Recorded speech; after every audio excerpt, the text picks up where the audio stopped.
সেনাবাহিনীগুলো কালো হয়ে মেঘের মতো করে আসতেছে।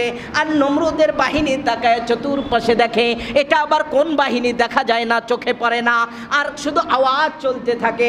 একটি করে মশা একটি করে সৈন্যবাহিনীর উপরে মাথায় আঘাত করেছিল, আর তার বিষ আর তার শরীরের অবস্থা এমন হয়েছিল যে ছাই এবং ভর্ষ হয়ে গিয়েছিল। বলেন সুবহানাল্লাহ। লম্বা ইতিহাস, একটি করে মশা একটি সৈন্যকেই শেষ করেছে। একটি সেনাবাহিনীর জন্য একটি মশাই যথেষ্ট। এইভাবে যখন আঘাত করলো, মাথায় মগজে যখন আঘাত করে, পুরা শরীরটা বিষে তছনছ হয়ে যায়, তারা জমিনে ঢলে পড়ে। এখন দেখা যায় না তরবারি করে যুদ্ধ করার সুযোগ আছে বলেন? এখানে মশা মারার জন্য কামানের কোনো প্রয়োজন আছে? কোনো তরবারির প্রয়োজন আছে? কোনো কিছুর প্রয়োজন নাই। এমন একটা বাহিনী আল্লাহ প্রেরণ করলেন, এই বাহিনী দিয়ে এদিকে ইব্রাহিম আলাইহিস সালাতু ওয়াস সালাম আসমানের মালিকের কাছে সিজদায় পড়ে কান্না করতেছেন যে তুমিই হেফাজত করো। বলেন সুবহানাল্লাহ। এখন সর্বশেষ সব মশার দায়িত্ব শেষ। দায়িত্ব শেষ হওয়ার পর এখন একটি মশা একেবারেই দুর্বল, চলতে পারে না, হাঁটতে পারে না, অসহায় মশা। তার মধ্যে ইতিহাসে আসছে মশাটির একটা পাও ভাঙ্গা ছিল, যাকে ল্যাংরা মশা বলা হয়। কি বলা হয় বলে? ল্যাংরা মশা। মালিকের দরবারে যা বললেন, আল্লাহ সবাই তো সবার দায়িত্ব পালন করলো, আমি তো এখন পর্যন্ত যুদ্ধের ময়দানে যেতে পারি নাই, কারণ আমার পাখা আর হাত এগুলো তো সব কিছু অকেজো, এ সব কিছু আমার দুর্বল, আমার যাওয়ার মতো পঙ্গু, আমি যেতে পারি না। তুমি যদি আদেশ করো আমাকে একটা ব্যবস্থা করে দাও।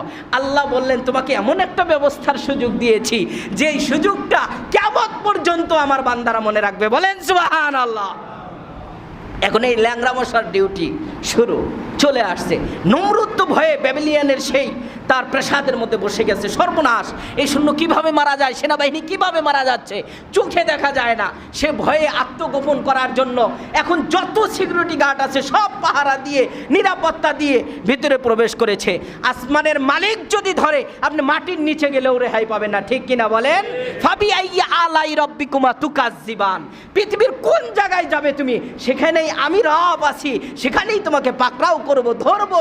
আর আমার ধরা কঠিন ধরা, ইন্না শাদীদ, আশ্চর্য ধরনের ধরা হবে। এই শাদীদ থেকে বাঁচার কোনো উপায় নাই। নমরুদ তার দলবল নিয়ে বসে আছে। এই মুহূর্তে একটি মশা সুন্দরভাবে সালাম দিয়ে নাকের উপরে যা বসে গেছে। নমরুদ চিন্তা করেন, এই মশা কেন আমার কাছে? আর এটা তো ন্যাংরা মশা, দেখতেও বোঝা যায় দুর্বল, এটা কেন এখানে? বারবার সরানোর পর সরবে এটা? বলেন সরানোর সুযোগ আছে না। এখন নাক দিয়ে সুযোগ খুঁজতেছে কোন জায়গা দিয়ে প্রবেশ করা যায়। আল্লাহ রাব্বুল আলামিন আদেশ করলেন, তুমি নাকের ছিদ্র দিয়েই প্রবেশ করো। সুবহানাল্লাহ বলেন। নাকের ছিদ্র দিয়ে প্রবেশ করার পর ভিতরে প্রবেশে তার একটা স্থান সে বেঁধে নিল যে এটাই আমার মূল